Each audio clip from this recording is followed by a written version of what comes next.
How many times have you posted to Instagram, Facebook, or TikTok and been disappointed when nobody connects with the material? My name is Adam Ratliff, and I'm a small business owner just like you. I'm excited to share with you about how it's not about the numbers, it's not about the engagement, it's about telling a high-impact story that brings value to your customers. Hi, my name is Adam. I have been making content on the internet for about 25 years. I fancy myself a filmmaker. I make long videos, I make short videos, I make documentaries. And the first 10 years of that, I was working at Washington State University making what I thought was the best work of my life. Then I opened up my own shop and realized everything I did before was terrible compared to what I'm doing now. Got really into the filmmaking aspect of it. And then just a few years ago, I had this revelation where I realized there's no real correlation between how much work I put into a project and how successful it was. You ever had one of those demoralizing moments where it's just like, oh, I've been wrong about everything all this time? I realized that it doesn't really matter how much equipment I have or how much craft I put into the direction and the art and all that. Communicating through video is all about storytelling. That's really all it comes down to. And what I want to get across to you today, I'm going to jump to the end. My end takeaway, I'm going to start with the end. You can produce high-impact media that moves the needle. You don't need a lot of expensive equipment for that. It doesn't take expensive equipment. It doesn't take Hollywood talent. All it requires is being willing to tell your story in an authentic way. Now, we got a variety of businesses here. Most of you are not professional content creators. That's okay. You still have a story to tell. You still have a product to pitch. This is going to look different for everyone, but really what I'm going for here is that this is not about acquiring a whole lot of views. There's somebody out there who wants your services but doesn't know it yet. There's someone out there who wants to engage with exactly what you have to offer, and they just need to see it framed in the right way. So that's what I want to talk about here. But first, I want to illustrate this with 3 videos and 3 keys, and I went ahead and wrote them on the board ahead of time. Key number 3, it doesn't have to be perfect, it just has to exist. Your authentic self is your best tool. We live in an age right now, especially with AI, where there's just a glut of content made by robots or made by people who are just throwing spaghetti up against the wall to see what sticks. With all that noise out there, it's actually surprisingly easy to break through with authenticity. It may not get 1 million views, but it will reach the people it's meant to reach, because with all this fake content, suddenly, oh my gosh, a real person being real, right? That breaks through. I have an example here. It's pretty old. This is the best small business ad I've ever seen. And I've shown this to some of you before. A friend of mine who runs a contracting business today, way back in 2013, posted this video on his Facebook. Looking at all these houses in this neighborhood that was constructed in summer of 2013. Notice all the snow that's melted off on most of these houses. All of them were insulated to R49, as well as air sealed according to the Energy Code of Washington 2009. If you'll take a look at this house though, this house was air sealed by Revival Energy, and there's still a full sheet of snow. Now, it hasn't snowed for about 4 days, but every other house, snow is melting off. Guaranteed this house is way more cozy and a lot more comfortable holding the heat in instead of letting it out. I've made so many videos meant to convey something like this that were like overly produced and overly complicated. This one guy pulled his phone out and said, hey, the house that I worked on is the only one that isn't leaking heat. What a great example. So I just want to hear from you guys. Oh, by the way, he's doing quite well. That's the size of his team now. That was back when he was just one guy. Now he's got a big team. Why is this video so good? What did you notice about it that was working? It's simple enough to be understood by a layperson. Ooh. People spend really big money to try and get it simple enough to be explained by a layperson. And this guy did it just instinctively. Very good. What else? What works about this video? Similar videos to what anyone else would go out and take. Sure. Let me ask you this. Did you feel like you were being sold something? No. No. And yet, he differentiated himself in the market pretty clearly. It's authentic. It's unpretentious. It's not overproduced. It shows clear value and is visual and easy to understand. If you ever have a chance to show something visually rather than in words or text, take it. We're visual creatures. We understand comparison, and we're really good at picking out, how are these two things different, picking out patterns. Whenever you can go for the visual, that's a good thing. It taps into the power of a testimony. I like to say that the most persuasive thing in the world is some form of testimony, and the least persuasive thing is some form of data. Now, what if he had done the same video and just focused on, this house, I used such and such product to X number of inches and got an R value of whatever, compared to this one, which has a different R. I don't want to hear that, right? Data when it's presented that way is not persuasive. A testimony is. And every testimony has the same format. I once was blank, and now I'm blank. Told in the first person.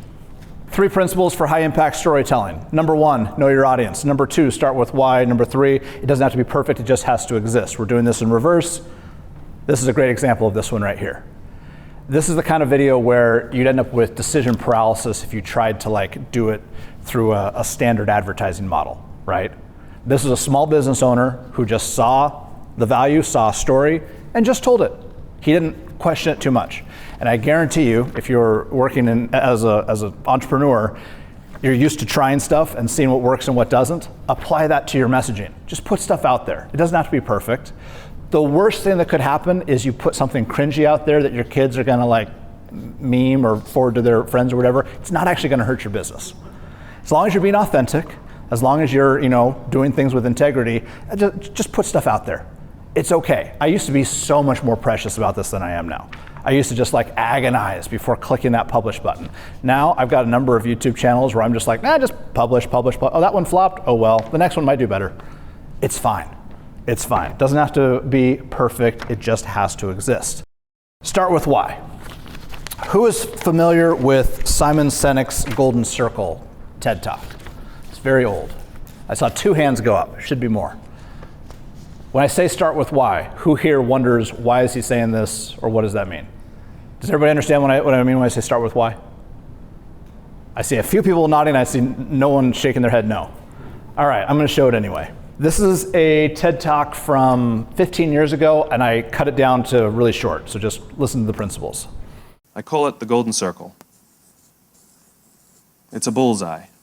In the middle is the word why. The center ring is the word how. And the outside ring is the word what.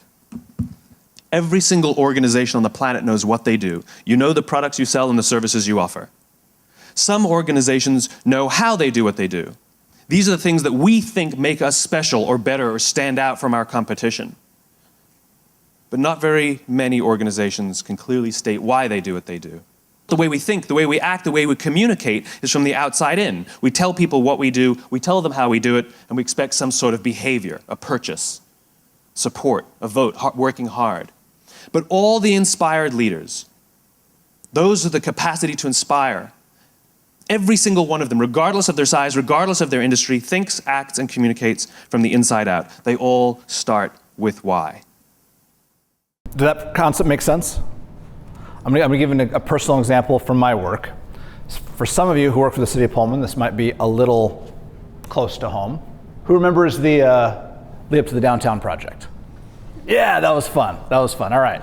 Despite the rumors, I was not paid to make this video. I just did it because I was frustrated with the discourse in town. But I knew that there was an opportunity to explain the what and the how to the community of Pullman, but no one was going to care unless I started with why. Right? That was the frustration that the engineering team was running into. I would argue that was the frustration the city of Pullman was running into. They were having trouble explaining to the community why this mattered. So when I made my video, I spent more time on this opening than anything else. Every year, my family comes early to this spot right here in front of the bike shop and J&H Printing to get ready to watch the lentil parade. We sit under the shade of these trees and enjoy the protection from the hot sun.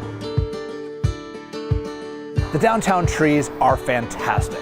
They offer shelter from the sun, they provide a barrier between the roadway and the walkway. They help lower the temperature of our downtown public spaces. As the climate warms, we need more trees, not fewer.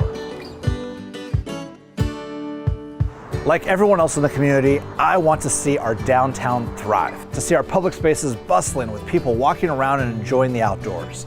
We look forward to the day when there are no empty storefronts and downtown is a destination rather than just something you drive through. Which is why I believe that the best thing we can do for the future of our community is cut these trees down. 3,000 views in 1 week. That video did pretty well. All right, what if I had started that video by saying, yeah, I know you like the trees, but the aging pipes are intertwined with the root balls, and the process of doing the engineering for the subsoil as we get down below the pavement grade, we're gonna have to interact with that matrix, and we don't know for sure if we're gonna be able to protect the ecology in a way that's sustainable. So the most pragmatic, I've lost you, right? I've lost you. Start with why. This is about the community. This is about things that we all have in common. In your opinion, what worked about that? And if you don't think it worked, it's okay too. But what do you think worked with this video? To feel like you live here.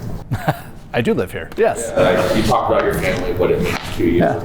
Like it was relatable. Sure. People who care about where we live. Love that. Love that. It's a pretty motivating why proposition.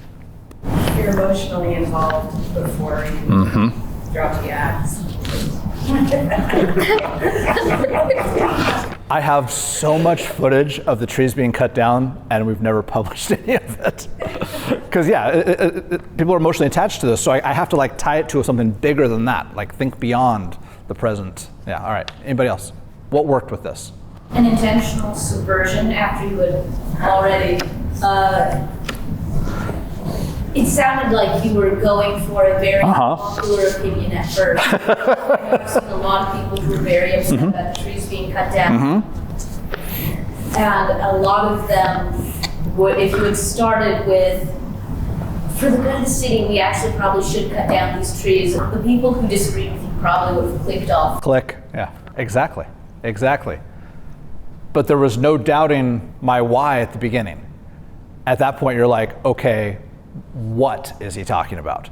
Like our whys are the same. We both love our community. We both love our downtown. Now we're just talking about implementation. Exactly. Exactly. It sets the stakes. It finds common ground. People don't want to talk about floodplains and pavements. We want to focus on what matters to everyday people. The real why behind all that. All right. Moving on to the third, or maybe the first, and arguably the most important. Know your audience. This should be the very first of every marketing 101 class, every communications 101 class, every speech class. And honestly, it should be the most important part of business school, right? Know your audience, know your customers, know who you're talking to. In this day and age, it's easy to glorify, especially online, big numbers, a lot of views. What was my reach? You know, click through actually matters a lot. But like, the truth is, you don't need to reach 1 million people to successfully pitch your business, right? Like, you guys are are you overseeing the branch of the bank? How many customers do you see in a month that are looking for new services?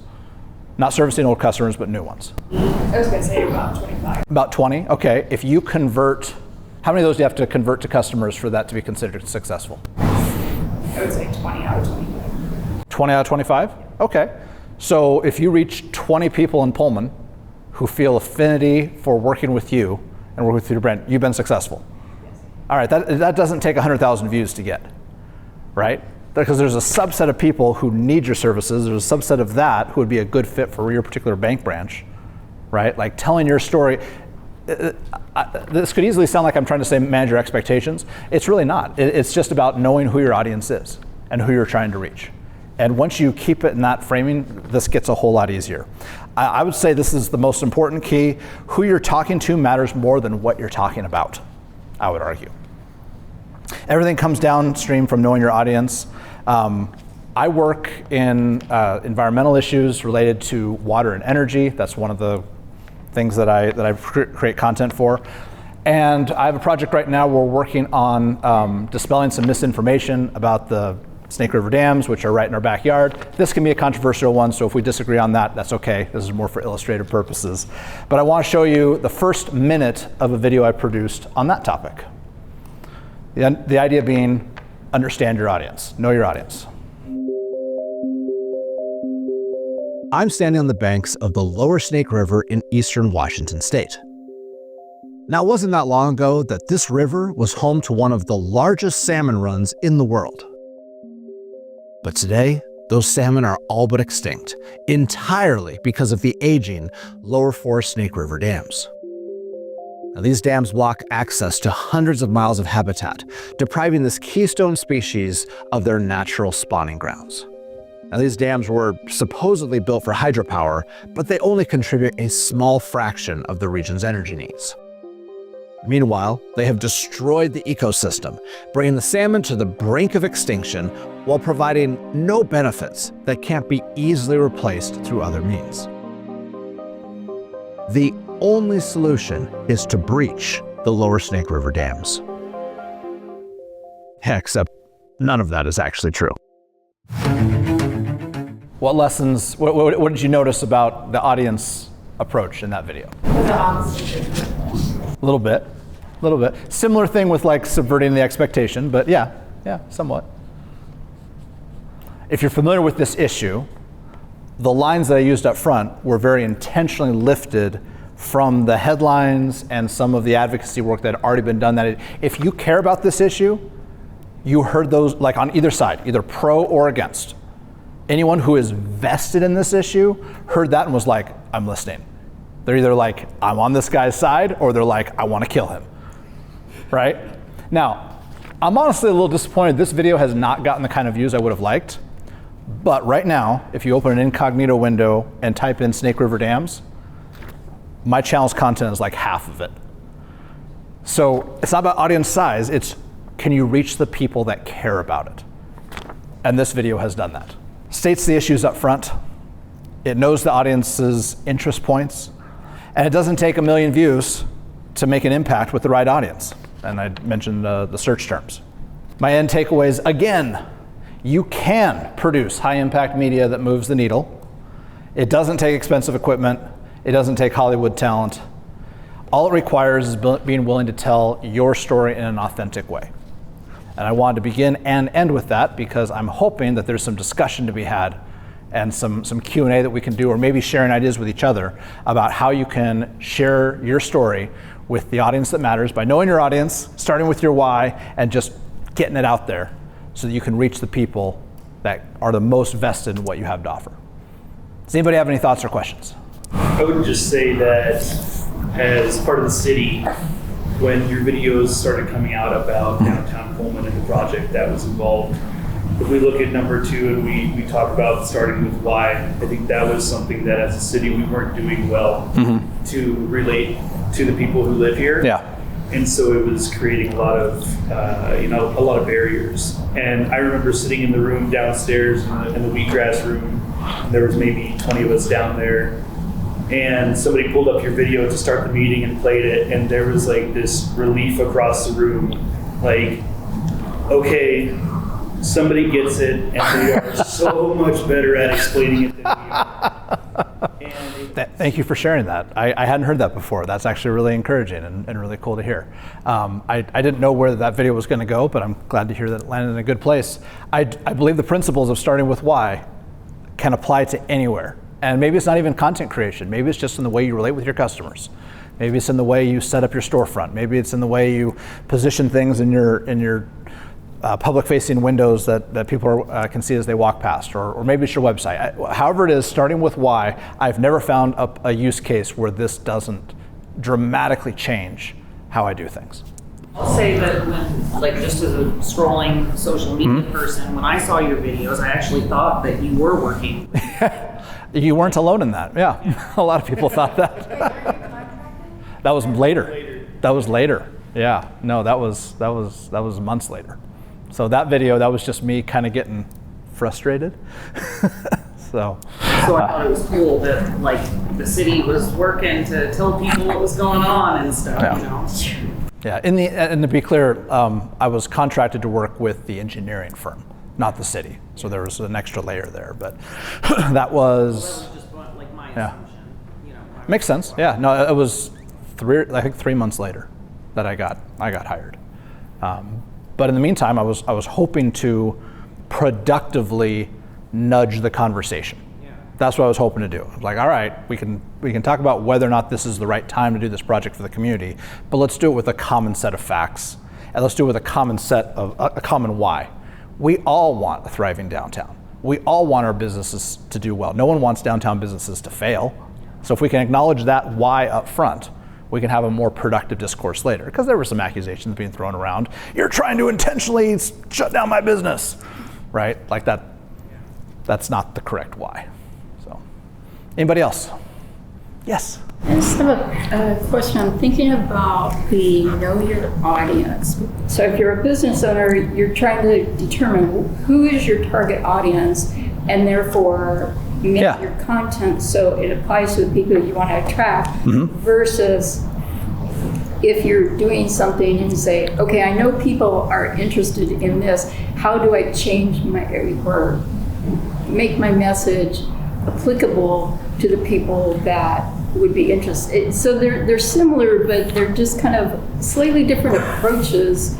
Yeah, I would say that if you don't have a good grasp of who your ideal customer is, you're going to have a hard time finding your ideal audience. I think one comes from the other. I have found that most small business owners, at least ones who have been doing it for a while, are pretty good at knowing who their ideal customer is, because you wouldn't be in business if you didn't. And for some reason, it's hard to then turn that same part of the brain to the marketing. Oftentimes, small business owners, myself included, try to be too broad, right? You know, you have a niche and it's working, and you want to grow that, but then when it comes time to build your website, you act like you're trying to, conquer the world, right? I am a small business owner who does short form campaigns, documentaries, videos, and all that. I am not the guy to call if you want to make a feature film. Right? If Disney wants to make the next Avengers movie, don't call me. I have nothing to offer, right? I'm also probably not the person to call if you need a $500 video for your bake sale, something like that, right? Like I've found my niche. I found my market. My marketing now is aiming at getting more of that. Because if I know who my ideal customer is, I know who my audience is. And I think as small business owners, it can be hard for us to realize how closely tied those two things are. Does that make sense? Yeah. Like as a bookkeeper, do you have any employees? No. Do you want any employees? No. Are you trying to scale to become like the next Deloitte? No. Okay, so you're trying to, all right, do you have a specialty like forensic accounting or taxes? Like what's your specialty? I do cleanups. You do cleanups. Okay. All right, but with what's the largest business you would feel comfortable tackling right now? Well, okay, so I use QuickBooks Online. Yep. So small businesses who use QuickBooks Online or are wanting to upgrade to that. Yep. And their books are a mess, and their finances, they don't know what's going on. So What's the largest client you've worked with in terms of top line revenue? No names, but like. Well, like 200,000. Okay, perfect. Okay, so then your story is something to the effect of, are you like me in that you're a small business owner who enjoys what you do, but you're struggling to get to the next level? I can help you do that because I can help demystify all these struggles that small businesses like us have. Like your story as a small business owner actually makes you you have a lot in common with the customer base you're trying to work with. And yeah, there's a lot of small businesses in exactly that position who would love your services. And I guarantee you they're going to hire you not because of what you do, but because of why you do it. And be able to relate to them. Yeah. Yeah, that my story relates to their story. So it's like the commonality that you're. The commonality, the affinity, the trust, right? Remind me of your first name? Karen. People are going to hire Karen because they trust you with this sensitive, delicate transition of going from a drawer full of receipts and a ledger with a ballpoint pen to QuickBooks Online. That's a scary transition. And they don't want to outsource that to some faceless company somewhere in another state. They want to be able to talk and say like, oh, this person gets me. This person understands me, right? That's your story, that's your why. Yeah. Yes? So I get stuck with event marketing, and do I do the same message? Do you get stuck with it like you wish you were doing something else, or? For event creative stuck. Stuck in, do I just repost the same style over and over and over again? Do I change the style to try to capture a different sliver of audience? You change it. You change it. Absolutely. You change it, and then you look and see what worked, and then do more of what worked, and be willing to change it again. If you have a monthly, do you change? I just get stuck. Yeah. Should I change it every month? The marketing should. How many times should you post before an event? I have never seen someone who legitimately hit the diminishing returns of posting too often at the level that you're talking about. I have seen it at like the corporate level. I've seen it with like large ad buys and that kind of stuff. There, a few months ago, there was a political candidate who bought every single TV ad in America and still lost. So there are diminishing returns with that kind of thing, right? But in your case, I don't think you can probably do it enough. And I think for your sake, you should change it up frequently, not even for your audience. I think it's a good exercise for you to go through, because you're going to learn about your strengths in communication. You're going to learn about what you enjoy doing. You're going to learn like, oh, this actually is a whole lot less work and it reaches more people. Like, and the repetition and getting into an opportunity to be able to evaluate and change, like that's how you get better. And so I would always, have you ever heard the clay pot analogy from like art school? Art class that's doing pottery, I'm going to divide you into two groups. This group, your job is to make the perfect clay pot. This group, your job is to make as many pots as possible. And at the end of the semester, this group had better technique because they had practiced more. That's it. Doesn't need to be perfect, it just has to exist. So do as many times as possible, you'll find what works. I know that can sound daunting, but when you get rid of the part of you that wants it to be perfect, and for me, it's a pride thing. I really want to have pride in my work, right? I don't like sloppy work. I like good design. But man, good design takes time. And so being willing to put stuff out and be timely, I guarantee in the long run, your craft will be better overall. There's something to be said about brand consistency, but honestly, like those rules, I think the benefits are overrated. We're small business owners here. None of us are running the Nike brand account. Right, so getting all of our colors perfect and consistent probably isn't that big of a deal. Right now, the city of Pullman's social media, which by the way has posted more in the last 3 months than in the last 3 years, has been doing these alert images where it literally looks like the person just wrote with their finger on their screen. It looks like a child did it. And it's working fantastic because it exists, right? Don't be afraid of it not being perfect. Just get stuff out there. Get stuff out there and you'll find what works. But right now, like who logs into Facebook and is disappointed by how many of your friends' content you actually see? I know I am. You want to know the truth? Your friends aren't posting anything. Those days of oversharing on Twitter and MySpace and like that had its day and it went away. Now people are going on to consume, not post, which is depressing. Till you realize that means it's really easy to rise to the top just by posting something. So my video had a certain production value. Someone else could have made another video with another opposing view, but they didn't. So like right now in this moment, my recommendation is just fill the vacuum. Nature abhors a vacuum.